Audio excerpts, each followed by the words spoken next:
Ser podcast. Hoy por Hoy Magazine. 10:39 de la mañana, 9:39 en Canarias. Cada 15 días salimos del estudio con la imaginación para hablar con una persona sobre la que ni siquiera yo sé su nombre.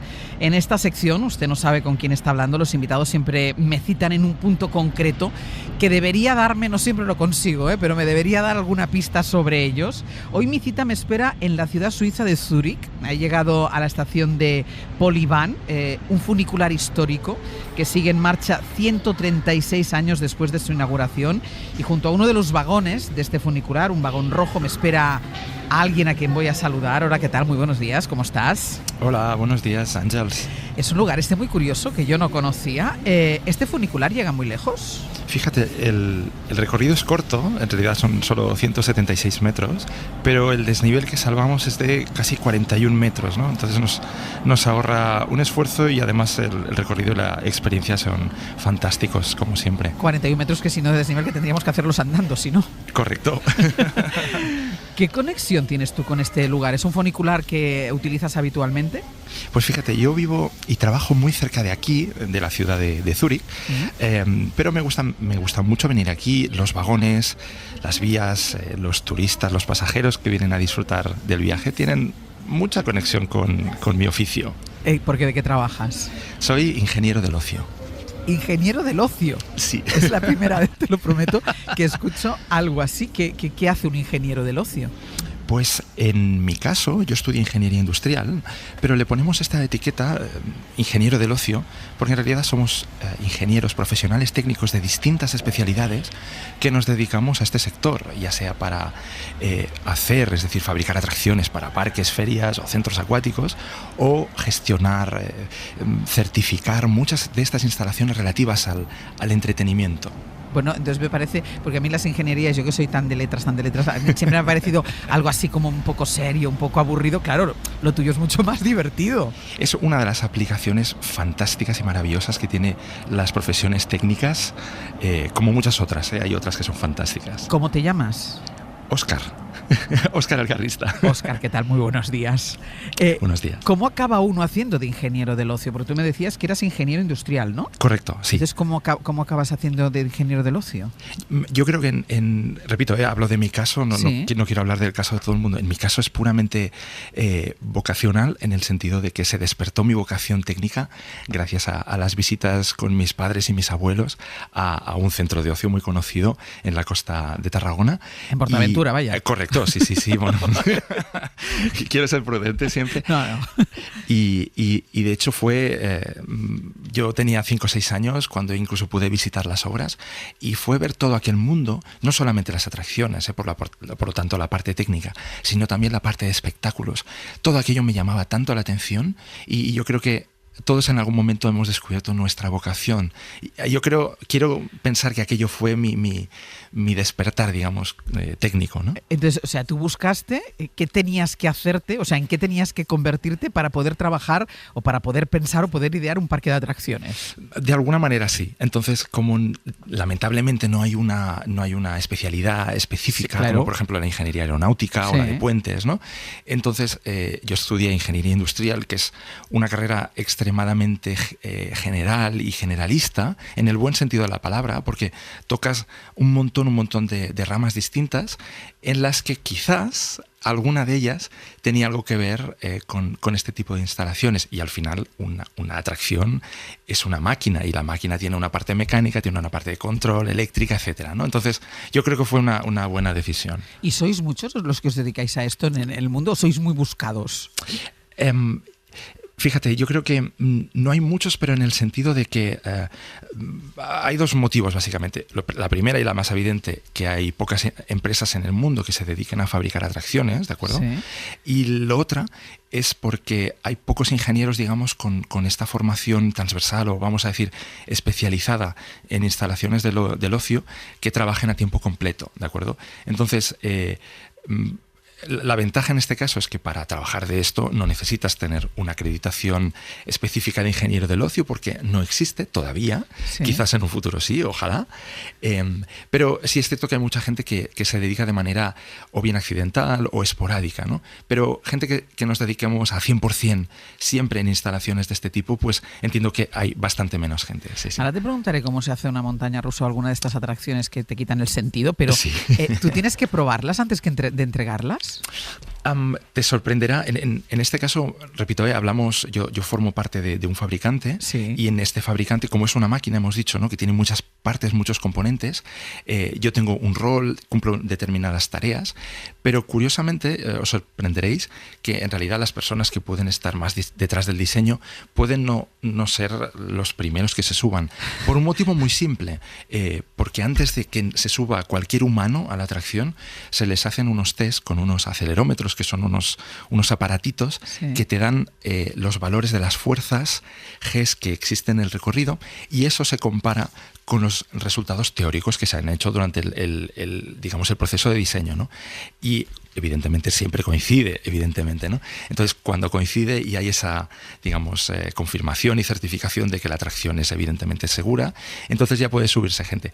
Y muchas veces esas personas son los responsables eléctricos o el advisor, la persona que está, digamos, gestionando el montaje, o normalmente, y esto es una cosa yo creo que muy bonita, ¿no?, al final el parque hace esa inversión en esa atracción y es una deferencia, ¿no? Y normalmente los parques están muy, muy, muy emocionados y para ellos es un proyecto muy importante, ¿no? No cada día instalas una montaña rusa. Entonces, normalmente siempre se invita, pues, a los directivos, a los responsables técnicos, para que, hombre, tengan ese detalle, ¿no? Que sean los primeros en disfrutarla o en sufrirla. Sí. En mi caso sería sufrirla. En disfrutarla, sí, sí. Porque, claro, me decías una cosa, dice, primero hacemos unos test antes de que se suba un ser humano a la máquina, porque, claro, entiendo que en el diseño, o sea, no solo está el recorrido, si tiene más curvas, menos curvas, más subidas, más bajadas, sino que hay que pensar incluso, yo que sé, que no le explote a uno la cabeza con la velocidad. Claro, mira, en este caso realmente lo tenemos muy fácil porque no empezamos de cero, es decir, esto no es un papel en blanco en el que hay que empezar a inventar cosas, ¿no? Nosotros nos basamos, como en Europa, y eso es una garantía normativa que tenemos, nos basamos en unas normativas, ¿de acuerdo? Sí. En este caso estas normativas son europeas, curiosamente no de obligado cumplimiento en España, es una situación curiosa, pero en cualquier caso quien se dedica a este sector, que es un sector que ofrece unos productos, o sea, en este caso unas atracciones de una calidad muy alta, empiezas por la normativa, y esta normativa te dice, pues como por ejemplo el código técnico para alguien que quiera construir una casa, no te inventas qué dimensiones tiene la puerta o qué altura tiene la barandilla, sí, ¿no? Hay unos estándares. Correcto, ¿no? Entonces, en el caso del código técnico es súper estricto, es decir, que el rango o ese espacio a la creatividad y a la invención de nuevas cosas es bastante más limitado, y aún así vemos edificios de todo tipo, etcétera. Sí. Pues con las atracciones pasa lo mismo. Esta normativa europea lo que cubre es un texto general, pero con muchas directrices, que cubre todo lo que se define como atracción, y eso entra desde una montaña rusa enorme, estas que tenemos en la mente, sí, como una atracción pequeña de feria, que está en un parque o en un centro comercial que va con una moneda, ¿no? Es decir, imaginaros la gente que ha escrito esto, el trabajo que hay para ese rango tan grande de cosas, poder, digamos, generar un contenido que todos los técnicos vamos a él para diseñar. Entonces, las aceleraciones y las velocidades, todo está en esa normativa. Y entonces entiendo que son igual de seguras, que uno siempre tiene la sensación que en un parque temático, un parque de atracciones, está todo como más asegurado, y un parque y una feria menos, no, todas tienen, a no ser que haya algún fallo, que puede haberlo, entiendo, todas tienen el mismo rango de seguridad. Todas las atracciones que se han diseñado bajo esa normativa tienen que cumplir los parámetros de seguridad. Es decir, no puedo responder la pregunta para las que no lo han sido. Sí, sí. Es muy simple, o sea, en realidad es muy sencillo, es muy sencillo. Ajá. ¿Y la imaginación tiene límites? No. O sea, realmente, fijaros que sí que es cierto que te he comentado, no empezamos con una página en blanco en lo que es la base, la estructura, cómo tiene que ser, qué medidas de seguridad tiene que haber, qué bloques, etcétera, pero a partir de allí ese espacio a la creatividad, yo creo que es incluso muchísimo más grande que, por ejemplo, el que les permiten a los... siempre te pongo el ejemplo ¿no? El del código técnico, ¿no? Sí. Entonces, sí, es increíble y aparte, muchas veces en nuestro sector se parte de una idea del parque, ¿no? O del parque o del cliente, que puede ser un centro comercial o puede ser lo que se llama un Family Entertainment Center, ¿no? Que son como parques pequeños dentro de espacios urbanos, ¿no? Entonces, normalmente incluso se puede partir de la idea de ellos. Es decir, ostras, yo quiero que haya que de repente hay una escena y que se abre el suelo y la gente cae.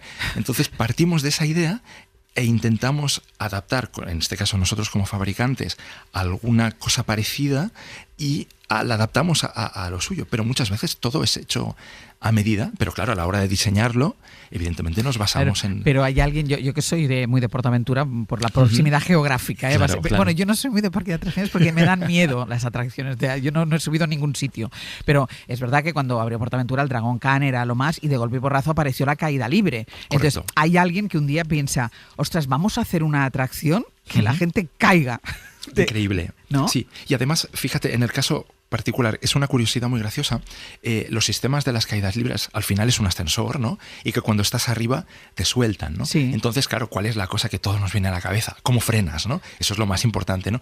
Pues fijaros que el tipo de frenos que se utiliza, que son unos frenos magnéticos, que funcionan siempre, es decir, haya electricidad o no, siempre va a frenar la góndola, por lo tanto es un sistema ultra seguro. Esa tecnología precisamente viene de otras industrias. O sea que al final el sector del ocio, y esta es la verdad, es decir, no es un sector tan potente o tan avanzado como por ejemplo cualquier otro sector industrial, aeromodelístico, aéreo o de ferrocarril, ¿no? Sí. Es decir, al final nosotros adaptamos las mejoras que los demás han ido aplicando y decimos, ostras, yo esto lo podría aplicar a esta otra aplicación que la nuestra es pues muy divertida, ¿no? O sea, es así realmente. Y hay mucha diferencia, estoy pensando en la caída libre, hay mucha diferencia en caer de unos metros o de unos metros más arriba, porque es verdad que hay como una especie de competición de la caída libre más alta de España, del mundo. Sí. O llega un momento que ya te da igual desde donde te caigas. Sí, hay una limitación. Evidentemente no es lo mismo una estructura de 150 metros que una de 60, ¿no? Necesitas, en fin, unos cálculos distintos, una cimentación distinta. En el caso de las caídas libres, sí que hay unos ciertos límites. Bueno, hay límites en todo, también en las montañas rusas, ¿no? Pero fíjate que es muy curioso que nosotros siempre pensamos en las grandes atracciones, ¿no? Como, ostras, lo que más lleva al límite a los humanos, ¿no? Sí. Pero curiosamente yo lo que considero que es lo más, en inglés es challenging, ¿no? Lo que da más trabajo y es un reto, precisamente son las atracciones infantiles. Porque en las atracciones adultas nosotros nos movemos en un amplio espectro que nos permiten las normativas, vamos a decir, desde las máximas fuerzas, ¿no? Por lo tanto, hay muchísimo más rango de movimiento y tienes mucho más margen, digamos, ¿no? Para poder jugar con el pasajero. Sin embargo, en una atracción infantil, esos límites los vas a bajar mucho, porque lo primero, si la atracción no gusta al niño y el niño es completamente blanco, te va a decir si le gusta o no le gusta. Sí. Y si no le gusta, no se va a querer subir. Y luego, por tanto, si no se quiere subir el niño, es una atracción que no va a tener éxito y por lo tanto que ningún parque va a querer, ¿no? Entonces, llegar a ajustar, de dar una sensación física sin llegar a unos límites que no están escritos, que son las sensaciones de los niños, yo creo que eso es una de las cosas más curiosas que hay. Qué bueno. Yo siempre hubiera pensado que era más complicada la de los adultos. ¿Hay algún parque de atracciones que tenga o algún país que tenga las más brutales, esas que dices, esto es tremendo? Bueno, en este caso hay ahora mismo, tradicionalmente ha estado Estados Unidos, un mercado con parques, con un público enorme. Entonces, Estados Unidos, que ya es muy de jugar con el marketing, siempre ha intentado buscar la más alta, la más rápida, etc. ¿no? Pero desde hace unos años hay otro mercado que está completamente de cero y por lo tanto está creándose de cero, que es en el Medio Oriente, ¿no? Teníamos la parte de Dubái y ahora estamos en Arabia Saudí, donde se están creando unos parques que son, a la imaginación nuestra, es espectacular porque es una cosa en medio de unas ubicaciones pues muy complejas, ¿no? Sí. De repente, pues ahora están construyendo la montaña rusa más alta, más larga y más rápida del mundo. Entonces, digamos que son como varias potencias, ¿no?, que están intentando atraer al público a través de este tipo de máquinas. Y ya no como ingeniero, como usuario, ¿tú te subes? ¿Eres de subirte a las atracciones? ¿O te interesa más el mecanismo que subirse luego en ellas? Mira, esto no, ahora que hablamos tú y yo, que no nos escucha nadie. No nos escucha nadie. Sí, es decir, yo me tengo que subir a todo, por supuesto, pero yo tengo mis preferencias y sí es cierto que conforme me he hecho mayor, me mareo bastante cuando las atracciones giran. Entonces, a mí todo lo que es lineal, caídas libres, montañas rusas, todo bien. En el momento en que giran, quizá lo empiezo a pasar un poquito mal. Sí, no te lo voy a negar. Yo, para que te hagas una idea, Óscar, soy la que aguanto siempre las chaquetas a los pies de las atracciones. Las chaquetas y los bolsos. Ha sido un gusto, Óscar, hablar contigo, de verdad, y conocer este mundo. Un beso grande. Gracias. Muchísimas gracias. Un abrazo. Hasta luego.